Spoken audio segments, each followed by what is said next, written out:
इंसान के इस दुनिया में आने से लेकर कई सारे राज ऐसे हैं जिसकी वो तलाश कर रहा है।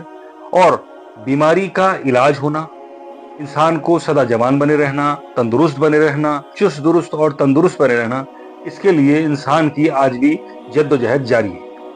कई बार लोग ऐसा होता है कि उम्र कम होती है मगर उम्र अपनी रियल एज से कई ज्यादा बड़े लगते हैं और उसके लिए वो बहुत सारे जतन करते हैं। लेकिन उसके लिए दवाइयाँ, महंगी दवाइयाँ, सप्लीमेंट्स, एक्सरसाइज और ना जाने क्या क्या करते हैं। और आप भी बहुत कुछ ऐसा ट्राई करते होंगे। कमेंट सेक्शन में बताइए कि आप ऐसा क्या क्या ट्राई करते हैं अपने आप को बेहतर बनाने के लिए। अगर आपके परिवार में, आपकी फैमिली में या आप भी ऐसी किसी बीमारी से परेशान हैं, पीड़ित हैं कि जिससे आप लंबे समय तक जूझते चले आ रहे हैं और आप उसका समाधान आपको मिल नहीं पा रहा है, आपको उसका सॉल्यूशन नहीं मिल रहा है और आप ठीक भी नहीं हो पा रहे हैं, परहेज और इलाज करने के बावजूद भी आप ठीक नहीं हो पा रहे हैं, तो आज हम आपके लिए एक एग्जाम्पल लेकर आए हैं। इस वीडियो को स्किप मत कीजिएगा और इसको अपने फ्रेंड्स, फैमिली को व्हाट्सएप ग्रुप में शेयर जरूर कीजिएगा। और देखिए कि आज हमारे एक माननीय हमारे पास आए और जिनका ट्रीटमेंट चल रहा था, मैं उनके बारे में छोटा सा कुछ बताना चाहूंगा कि ये हिंदुस्तान के, आजाद भारत के एक बड़े राजनीतिक दल के जिलाध्यक्ष हैं और साथ ही एक वर्तमान सरकार में मंत्री जी के सलाहकार भी हैं। तो आइए आज तालियों की गड़गड़ाहट से स्वागत करेंगे हमारे माननीय अली जी का। आइए। सभी को मेरा जय हिंद। जितने साथी भी भारतवासी या तमाम जो लोग देख रहे हैं, मैं नज़ाकत अली कम्बोर, जिला बिजनौर, उत्तर प्रदेश का रहने वाला हूँ। साथियों, मैं जो आपके सामने अपनी बात रखने जा रहा हूँ इसमें बिल्कुल कोई झूठ नहीं है और मेरा जो मकसद है अपनी बात बताने का ये है कि मेरी इस बात से शायद न जाने कितने लोग परेशान हुए दवाई खा खा कर अपनी बीमारियों से, और कुछ लोग तो सुसाइड भी कर लेते हैं। मगर ऊपर वाले का शुक्र है कि मुझे ऊपर वाले ने इतनी हिम्मत और हौसला दिया कि मैं किसी को बीमार नहीं दिखता, मगर मैं कई बीमारियों से ऐसा जकड़ा हुआ था 18 से 20 सालों से। यानी कि मैं जब 12 से 14 साल का था तब से ही मैंने नजले की एलर्जी हो गई थी। सीपीएम एक गोली आती थी, शायद वो अब आनी बंद हो गई है। सीपीएम मुझे आज भी याद है जी, वो मैं खाता था। और मेरी उम्र जो आप लोगों को लग रही है शायद 50 और 60 के बीच में लग रही होगी, ये आप मेरे इस चेहरे पर मत जाना। मेरी उम्र, मैं 39वें वर्ष में शुरू हुआ हूँ। सिर्फ बीमारियों की वजह से मेरी हालत ये है। और 14 से 15 साल से तो मुझे भूख ही नहीं लगती, खाना मिल गया तो खा लिया और नहीं मिला तो नहीं खाया। और शरीर में इतना टूटापन रहता था और अब तो हालत ये हो गई थी, कहीं आने जाने को जी नहीं करता था, मन ही नहीं करता था। किसी के साथ चले गए, हमारा काम तो घूमना फिरना होता है, उसके बावजूद जाते थे तो मन नहीं रहता था। अब हमारे एक बहनोई साहब हैं और बहन है, उनको शुगर और थायराइड पता नहीं कौन कौन सी बीमारी रहती थी। वो डॉक्टर साहब के पास है। हालांकि मैं डॉक्टर साहब को पहले से जानता था, पर डॉक्टर रहने क्या हो गए तो चलता रहता है। क्योंकि एक लोगों के, मैं तो बड़े डॉक्टर को बड़ा डॉक्टर नहीं मानता, क्योंकि आज के दौर में जो डॉक्टरी लाइन है वो खिदमत बहुत कम। और डॉक्टर साहब के बारे में जब मैंने सुन तो पहले से रखा था मैं, मगर हमारे बहन बहनोई और उनके परिवार के 5 सदस्य जब वो यहाँ इलाज करा चुके और उन्होंने कहा कि यार वहाँ डॉक्टर साहब को दिखाया, मैं पूछता रहता था फोन पे जैसे हालात होते हैं, भाई क्या थी तबीयत, क्या रहा, वहां से इलाज चल रहा। अक्सर जब भी मैं उन्हें फोन करता था ना, आज उस, मतलब हमेशा हम बताते थे आज उस डॉक्टर से, आज उस डॉक्टर से, आज उस डॉक्टर से। मैं कहता था तो आप ठीक हो गए नहीं हुए। मगर अब जब उन्होंने बताया कि जी मैं ठीक चल रहा हूँ, मैं कहाँ से, ये डॉक्टर हैं ऐसे ऐसे, डॉक्टर अनस साहब। तो मैं जानता था आपको। डॉक्टर अनस साहब वो कब से इतने बड़े डॉक्टर बन गए? बोले भैया हमें तो हंसी आ रहा। फिर मेरा भी मन हुआ कि क्यों ना यार, जब इतने दिन से 17-18 सालों से हम लोग परेशान हैं। मैं 14 साल की उम्र से सीपीएम खाता था। सीपीएम 14 साल की उम्र से, जब वो 1 रुपए 5 रुपए की मुझे ऐसी बिना गिने दे देते, इतनी आती थी। अब मैं नजले का इतना बीमार हो गया और चलते चलते आगे डॉक्टर ने, किसी ने मुझे दम्मे का घोषित कर दिया, किसी ने टीबी का घोषित कर दिया। और एक दिन तो एक हदी हो गई। एक डॉक्टर साहब है, मैं उनको दिखाने का बोला, आपको तो टीबी हो गई और आपका एक्सरा होगा। एक्सरे मेरे पहले हुए रखे थे, अल्ट्रासाउंड एक्सरे आज भी रखे। मैं अपने जो डॉक्यूमेंट्स है बड़ी हिफाजत से रखता हूँ। पता नहीं क्योंकि रखी हुई चीज और सुनी हुई बात वक्त बे वक्त काम आती है, उसको फेंकना नहीं चाहिए। तो मैं डॉक्टर साहब से क्या काम कर रहा हूँ। अब हुआ क्या, आज के दौर में जो हम युवाओं में और लोगों में जो क्रेज बढ़ा हो, चमक और धमक का बढ़ा है। बड़ा नर्सिंग होम होगा, शीशे होंगे, वहां अच्छी सफाई होगी, अच्छी फीस होगी, अच्छी फीस होगी। अगर डॉक्टर, मतलब एकदम दिमाग में ऐसी बात बैठ गई। मैं तो किसी को बड़ा छोटा नहीं मानता, मैं तो जिसका हाथ जिसको लग जाए वो बड़ा है। आज हम लोग जो बीमार हो रहे हैं, जो आपने चीजें बताई, मैंने बिल्कुल गहराई से आपने मुझे कोई दवाई नहीं दी, आपने मेरे को इंजेक्शन नहीं लगाया। तो पहले तो मैं यही सोच उनका, हालांकि वो उनकी ज्यादा बीमारी थी, उनको तो आपने दवाई भी दी, यार मुझे ये दवाई भी नहीं दे रहे। जो मेरे साथी साहब था, मैंने उनसे कहा कि यार ये डॉक्टर साहब को हमारा बेवकूफ तो नहीं बना रहे वैसे टाइम पूरा करने के लिए। पर उसने कहा लड़के ने, हमें 5 दिन ये जो इनका काम है 5 दिन करना जरूर। मैंने कहा हाँ यार ये कोर्स हम 5 दिन का करेंगे जरूर। और मैंने पूरी ईमानदारी से वक्त के साथ, क्योंकि मैं जब किसी चीज को ठान लूं, क्योंकि अच्छा कुछ मिला या ना मिला, तजुर्बा तो मतलब नहीं, मैं ठीक ना होता तजुर्बा तो मिलता। तो ये सारी चीज खान पीने के ऊपर आपने मुझे जो सिस्टम बताया, परहेज, और परहेज कुछ नहीं, वो अरे भाई हम खड़ा होकर पानी नहीं पीना, बोतल से नहीं पीना, बैठ के पानी पीना, सुबह सुबह गर्म पानी पीना तो किस तरीके से पीना, खाना रात को किस टाइम खाना है, और कौन कौन सा खाना खाना, कच्ची सब्जियां कच्चे फल जो भी कुछ है वो खाना है, उसी तरीके से तो मुझे तो ऐसा लगा मेरी दवाई ये है। एक बात मैं यहाँ पर आप सभी लोगों से बताना चाहता हूँ कि दवाई का काम ऐसा होता है कि जैसे गाड़ी में धक्का लगा रहा, आपकी बाइक हो, 2 व्हीलर हो, 4 व्हीलर हो, वो स्टार्ट नहीं हो पा रही है, बैटरी लो है, कुछ और प्रॉब्लम है, तो आप उसमें पुश कराते हैं, 2-4 लोगों से धक्का लगाते हैं और गाड़ी स्टार्ट करते हैं। दवाई का सिर्फ काम ऐसा है कि आपको धक्का लगाना, और दवाई पर निर्भर होना बिल्कुल गलत है। अभी भी समय है, आप अपने घर के खाने की ताकत को पहचानिए, क्योंकि आपकी सेहत को, कहा जाता है ना, पहला सुख निरोगी काया। तो सबसे पहला सुख जो है वो है आपका शरीर, जिससे कि आप सारे ये फायदे उठाते हैं और अपने जीवन को सार्थक कर पाते हैं। अपने शरीर से ही आप सारा काम लेते हैं। तो कहा, आप पैसा, कोई भी इंसान काम करके पैसा खरीद सकता है, अच्छा घर बना सकता है, अच्छा बेड खरीद सकता है, अच्छा बिस्तर ले सकता है, लेकिन वो नींद किसी बाजार में नहीं मिलती। आप बढ़िया से बढ़िया खाना ले सकते हैं, लेकिन जो लगने वाली भूख है वो आप खरीद नहीं सकते। तो ऐसा है कि नेचर ने जितनी ज्यादा जो अनमोल चीजें हैं, हमारी सांसें हैं, ये पानी है, ये और सारी चीजें हैं, वो अनमोल की हैं, वो टैक्स फ्री रखी हैं। ऊपर वाले ने, कोई ऑलमाइटी ने कोई टैक्स नहीं रखा। लोग दवाइयों पर निर्भर जो हो जाते हैं, उनके लिए मैं अक्सर कहना चाहता हूँ कि आपकी बॉडी को, आपकी सेहत को बनाने में 80% योगदान होता है, 80% कंट्रीब्यूशन होता है आपकी खाने का, आपकी डाइट का।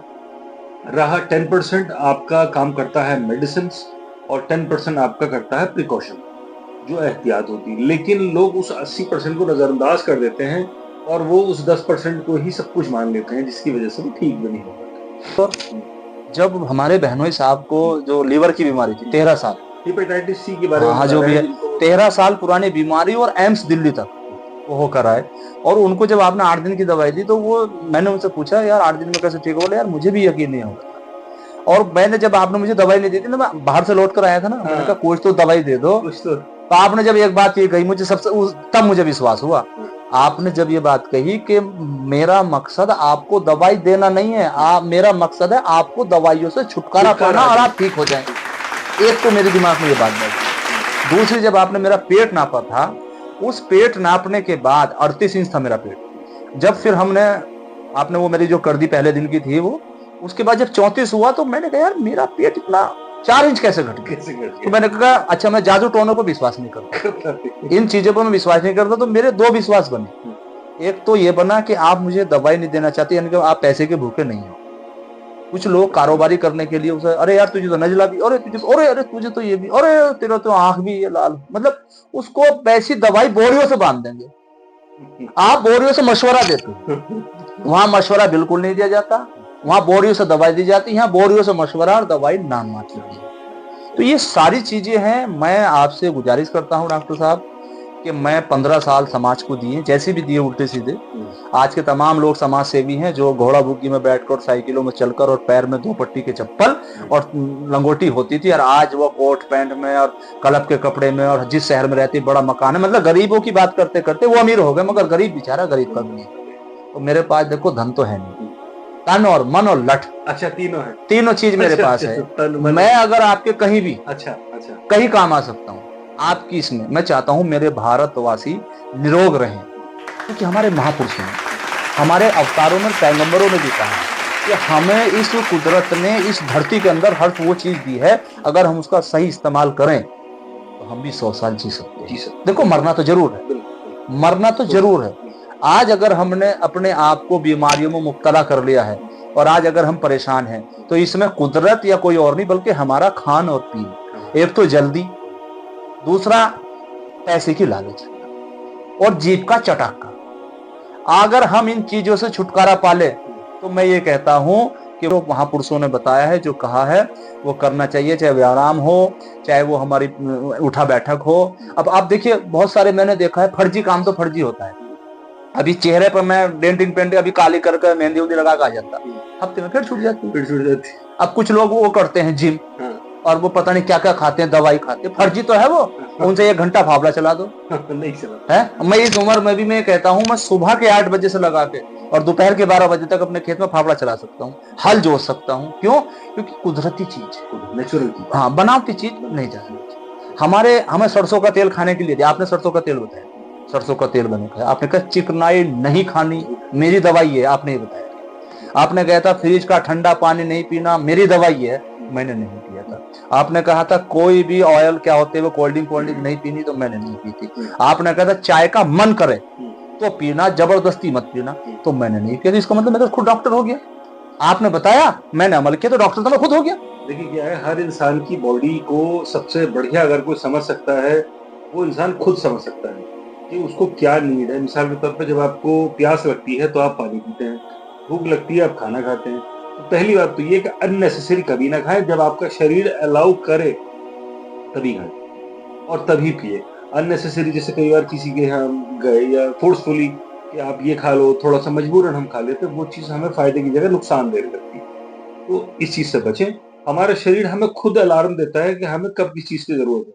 जब हमें नींद आती है तो हमारा शरीर खुद सिग्नल देता है। जब हमें भूख लगती है तो तब हमारा शरीर खुद सिग्नल देता है कि उसे कुछ चाहिए। तो हमारा शरीर ही हमें सब चीजें बताता है। अब हमें इसको खुद समझना चाहिए, और वी आर द बेस्ट जज ऑफ आवर बॉडी। हमारे शरीर को हम सबसे बेहतर हम खुद समझ सकते हैं। उसके लिए हमें थोड़ा कुछ अपने लिए करना होगा, अपने आप पे ध्यान देना पड़ेगा, अपनी बॉडी में, अपने शरीर में झांक कर देखना पड़ेगा कि हमारी शरीर में आखिरकार प्रॉब्लम क्या है, कमी क्या है, और कहाँ कमी आ रही है जिसकी वजह से हम ठीक नहीं हो पा रहे हैं। तो बात को कहने का मकसद सिर्फ इतना है कि आज ही आप अपने शरीर पर ध्यान दें, अपने आप को नोटिस करें कि आपके शरीर में क्या नॉर्मल है, क्या नॉर्मल है। और इंटरनेट के माध्यम से जो लोग अक्सर होता है फ़ोन पर सर्च करते हैं और उसमें बड़े बड़े सिम्टम्स आ जाते हैं, या अक्सर किसी से लोग मशवरा कर लेते हैं। क्योंकि मैंने एक बात देखी है अक्सर, इसमें सबसे बड़ा ड्रॉबैक मेडिकल साइंस का ये है कि इस लाइन में हर इंसान सबसे ज़्यादा इंटरेस्ट लेता है। लेमैन हो कुछ हो, वो सबसे ज़्यादा इसमें दिलचस्पी लेता है और किसी चीज़ में। कि पानी से संबंधित प्रॉब्लम है, डेफिनेटली आप प्लम्बर को कॉल करेंगे। बिजली का कोई फॉल्ट आ जाएगा तो आप इलेक्ट्रिशियन को कॉल करेंगे। लकड़ी का कोई काम होगा आप कारपेंटर को बुलाएंगे।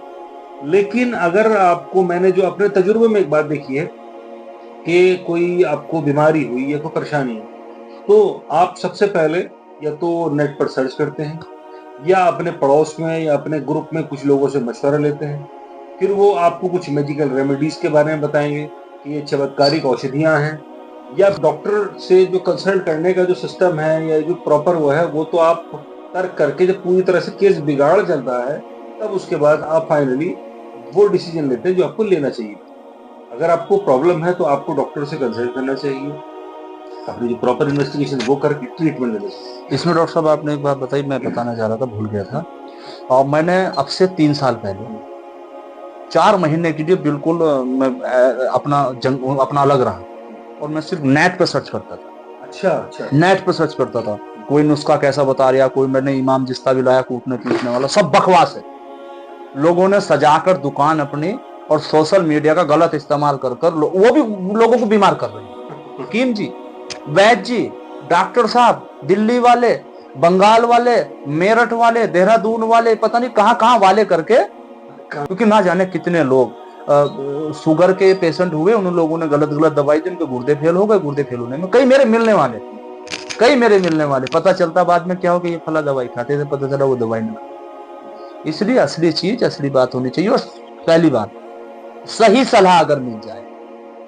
डॉक्टर का जो अहम काम है वो है आपको सही रास्ता दिखाना, सही बात बताना, और सही तरीके से आपको कंसल्टेशन करना, परामर्श करना। डॉक्टर की सलाह उसकी दवाई से पहले काम करती है, और मेरा मानना है कि इससे ही अकीदत से ही अकीदा बनता है। और ये इंसान के अंदर पॉजिटिव फीलिंग लाता है, गुड हार्मोन्स रिलीज करता है और वो उसको ठीक होने में पूरी तरह से हेल्प करता है। एक चीज और डॉक्टर साहब, आपने जब मेरी उम्र के बारे में मुझसे पूछा और फिर मेरी आपने हाथ पकड़ के मुझे बताया, तो आपने लगभग मेरी उम्र वही बताई, लगभग। देखो 1 साल का ऊपर नीचे हो जाए, है ना। तो ये कहीं ना कहीं ये चीज दर्शाती है कि आप पढ़े लिखे तो हो और गुने हुए भी। या तो ऐसे लोगों के पास मैं नहीं पहुंचा आज तक, ये भी हो सकता है, ये नहीं कह रहा नहीं है ना, या जिनके पास हम पहुंचे वो इस तरह के नहीं थे। मैं भी आपसे गुजारिश करूंगा, आप अपने इस पेशे को व्यापार ना बनाएं, खिदमत बनाएं, और खिदमत भी इंसानियत के रूप में। किसी को अमीर गरीब ऊंचा नीचा आगे पीछे कोई देख कर ना करे, ये मेरा आपसे हाथ जोड़कर है। क्योंकि इस भारत को बचाने में आप जैसे लोग अगर 100 भी हो जाए ना, तो इस भारत को स्वस्थ भारत हम बना सकते हैं। तमाम लोग तो नारे देते हैं, सरकार स्वस्थ भारत ऐसे नहीं बनेगा, स्वस्थ भारत बनेगा सिस्टम से, तरीके से। और तो हमें तो इस देश की फिक्र है, इस देश में रहने वालों की फिक्र है। मैं फिर आपसे गुजारिश करता हूं, आप अपने इस पेशे को सेवा खिदमत बनाना। कभी भी हालात आ सकते हैं आपके सामने, लोग कह सकते हैं कि यार आप ऐसे डॉक्टर हैं, फला डॉक्टर। कभी कभी क्या होता है, जैसे मैं अपनी बात बताता हूँ, मेरे भाई कभी कभी मुझे कभी कभी कह देते, यार आपके साथ के नेता इतने बड़े नेता बन गए हैं और आप क्या हो। तो मैं उनसे कहता था, आप उनको जाकर देखे घर में मैं कैसे सोता हूँ आकर के फर्स्ट क्लास। मैंने कहा वो या तो पैक या टैबलेट लेकर सोते हैं। और मेरा जब कभी फोन आता, कभी आपने मुझे घबराते हो देखा, या मैंने कभी ये कहा मेरा फोन कोई मत उठाना, कोई भी उठाए, उनके फोन में लोग रहेंगे। फोन किसी का आ जाए, किसका कैसे, इसलिए आपको कुछ मिले या ना मिले, सकून जरूर। और सर सारा काम इंसान सकून के बस लिए सकून जरूर। पैसा कोई बहुत बढ़िया वो चीज नहीं, ज्यादातर पैसे वाले लोग जो ना सब परेशान है। अगर पैसा सब कुछ होता तो जो 10-10 गाड़ियों में चल रहे हैं, 5-5 नौकर उनके, खिड़की खोलने वाला, जूते पिराने वाला, खाना बनाने वाला, पैर दबाने वाला, वो भी यूं कहता मैं परेशान हूँ। मैंने यार जब ये पैसे वाला भी परेशान है तो फिर तो हम ठीक है। और एक स्टेशन पे पड़े रहते हैं लोग रात को, जब आपको और हमें मच्छरदानी में मच्छर लगते हैं, वो स्टेशन पे पड़े रहते हैं और उनका अगला कोई ऐसा इंतजाम नहीं होता क्या खाना, जिसका मतलब उसकी जिंदगी में सकून है। सकून है ना, वो भले ही स्टेशन पे पड़ा है, भले ही वो गंदा है, हो सकता है वो नहाया हुआ नहीं है, मगर वो जो मखमल के गद्दे पर रोज पता नहीं कौन कौन सी कंपनी के साबुन आ रहे हैं उनसे नहा रहा है। और एक चीज पर मैं पहले से अमल करता हूँ, मैं साबुन से नहीं नहाता हूँ। अच्छा, मैं ना साबुन से नहीं नहाता। आपने बताया था नाभिकु तेल, नाभिकु तेल में पहले से लगाता। मैं लास्ट बात कह के मैं कंक्लूड करूंगा कि सर सबसे बड़ी चीज होती है आजकल के डेवलपिंग दौर में, प्रोग्रेसिव दौर में, 5G 6G के दौर में, इम्पोर्टेंट जो चीज आती है और जिस चीज की सबसे ज्यादा जो परेशानी है, डेवलपिंग प्रॉब्लम है, वो है हमारी life style disease. Life style disease मतलब के मोटापा, blood pressure, diabetes, arthritis, thyroid या psoriasis, auto immune disorder, slip disc, sciatica, lumbosciatica, cervical, fibromyalgia, दर्द, ये कुछ चीजें ऐसी हैं कि ये हमारे लाइफ स्टाइल से जुड़ी हुई हैं। तो मेरा जोर अक्सर होता है कि ये जो बीमारियां हैं आपके लाइफ स्टाइल के थ्रू आई हैं, और अगर आपको इनको ठीक करना है तो आपको उसके लिए अपने लाइफ स्टाइल को सुधारना होगा। और उसके साथ में जो प्रॉपर डाइट है और परहेज जो आपको बताया जाएगा आपके हिसाब से, आप अगर वो करेंगे तो हो सकता है कि आपको शायद दवाइयों की जरूरत ही ना पड़े और आप उसके बगैर भी ठीक हो जाए, जैसे हमारे मान्यवर हुए। बस मैं तो एक ही चीज कहूंगा, जो अपने शरीर का नहीं वो किसी का, बड़ी गहरी बात। जो अपने शरीर का नहीं वो किसी का नहीं। साथियों, इस जबान को आप काबू में कर लो, इस चटाके को, अगर स्वस्थ रहना चाहते हो। मैं ये नहीं कह रहा कि मरने के लिए, देखो मौत तो है, जो पैदा हुआ वो मरना जरूर है, पर इस चटाके को अपने काबू में कर लो। सुकून से टाइम से खाओ, सही खाओ। अब हमारे देश की एक बड़ी प्रथा गलत हो गई, रात को कोई मेहनत नहीं करनी और थूर का खाना पेट भर कर, मतलब, और फिर पता नहीं क्या क्या चीज पीते हैं और फिर कहते हैं पेट खराब है, सिर में दर्द है, गैस बन रही है। अरे भैया गैस बन रही तो खुद बनाइए, बीमारी तो खरीद रहे हैं हम लोग, बीमारी हम खरीद रहे हैं। वरना जितनी व्यवस्थाएं सुविधाएं आ चुकी है, ऐसे एक भी लोग बीमार नहीं होने चाहिए थे। जैसे पहले गाड़ी चली तो उसके अंदर शीशे नहीं थे या खुली थी, उसके बाद शीशे आ गए, शीशे की फिर जरूरत समझी तो एसी आ गई, एसी के बाद फिर और मजबूत कर दी, मजबूत के बाद अब ऐसी गाड़ी आ गई है कि उसमें गोली भी असर नहीं करती, कौन सी हो, ब्लूटूथ। तो इसलिए व्यवस्था बड़ी तो मजबूत हुई ना, उधर तमाम टेक्नोलॉजी बढ़ी तो, अरे हैं भी टेक्नोलॉजी बढ़ी, आदमी फिर भी बीमार है। इसका मतलब क्या, हम रोज बीमारी को अपने घर किसी ना किसी रूप में ला रहे हैं। जो चीज हमें कुदरत ने दी हम उसको तो खा नहीं रहे। अरे भाई, अल्लाह भगवान ने हमें खाने के लिए जो पैदा चीज की हम वो खाए ना, उन्हीं चीज को हम उल्टा सीधा तरीके से खा रहे हैं। जिस जो अच्छा वो जो खिला रहा है उसका भी कोई बहुत बड़ा फायदा नहीं है, वो भी बस मन को संतुष्ट कर रहा है, सिर्फ एक मेंटल हाँ, सेटिस्फेक्शन वो भी खा रहा है। और आप किसी भी अच्छी बुरी चीज को इस्तेमाल करेंगे कि आपको हैबिट बन जाएगी। मिसाल के तौर पे अक्सर लोगों को सुबह उठते ही चाय की तलब लगती है, क्योंकि आपने अपनी बॉडी को ऐसे रिसेट किया हुआ है कि आपको तलब लगती है। तो कोई भी हैबिट बनाने में और उसको छोड़ने में थोड़ा सा वक्त लगता है। कई बार लोग स्मोक करते हैं, तो मैं कहता हूँ सबसे इजी वे है, अगर आप देख रहे हो इस वीडियो को तो जरूर उनको भेजिएगा। मिसाल के तौर पर आपने कहा कोई करीबी है वो स्मोक कर रहा है और सिगरेट भी पी रहा है दिन में कहीं, मैं उससे कहता हूँ एकदम से आप मत रोको। आप स्मोकिंग करने का तरीका ये है कि आप एक एक करके डेली छोड़ दे जाओ। मिसाल के तौर पे आप आज 20 सिगरेट पी रहे हो तो आप 19 कर दो, 18 कर दो, धीरे धीरे धीरे धीरे आप उसको टेपर डोज में लो और उसको खत्म करो। तो ये एक तो हमें अपने लाइफ स्टाइल को सुधारना है, one thing we have to do. Second thing we have to do, दूसरा काम जो हमें करना है अपना खान पान सही करना है। और तीसरी बात ये कि हमें ये जानना है कि हमारे बॉडी के लिए क्या सूटेबल है, क्या हमारे लिए सूटेबल नहीं है। हमें अपनी बॉडी को खुद जानना है और वो दुनिया की किसी जांच में नहीं आता। उसके लिए हमें खुद से अपने आप को टाइम देना है। हम हर किसी को टाइम देते हैं और कहते हैं कि आज मैंने उसको टाइम दिया है, आज उसको टाइम दिया है, लेकिन जो शरीर जिसके लिए हम सब कुछ कर रहे हैं हमने उसको कितना टाइम दिया, ये थोड़ा सा जानने की ज़रूरत है। और दूसरी बात ये कि आप अपने लाइफस्टाइल को सुधारें और अपना खान पान सही करें और ऐसी चीज़ खाएं जो आपको न्यूट्रिशन दे, आपके लिए फायदेमंद हो। तो फिर जैसे आप खुद देखिए, आपके सामने लाइव एग्जांपल एक है कि जो इंसान 20 साल से बीमार चल रहा है और वो दवाइयों पर निर्भर था और वो बगैर किसी दवाई के आपके सामने लाइव बैठा है, ठीक होकर बैठा है, सेटिस्फाइड है।